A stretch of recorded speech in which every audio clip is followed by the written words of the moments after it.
Hi, it's me again with Corel Draw Tips and Tricks, and to my friend Eskimo that furnishes us free macros.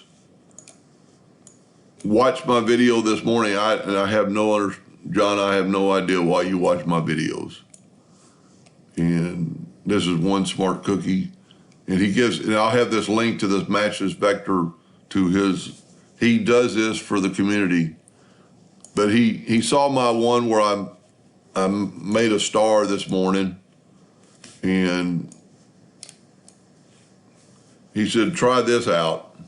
So I'm going to take a 2-point line, and I'm going to go to the center of that star, and then I'm going to go right here and tag selected source vector. I'm just doing what he showed me in his video. It's so easy. Then we're going to go here and tag selected. Let me back up here. I didn't do a very straight line. I guess if you hold down the control button, tag selected, tag selected, tag selected. This is going to amaze you. I don't know really what you'd use this for.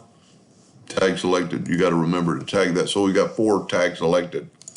We're going to take our pick tool and take this and then match vectors.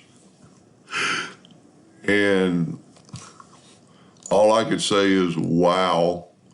If you were, of course you can make duplicates of stars and do that, but the power of that, not only, did it make the star fit inside of a circle perfectly, it even colored it yellow. So I will leave a link at the bottom of this video for this. I hope that helped a little bit, and thank you for watching.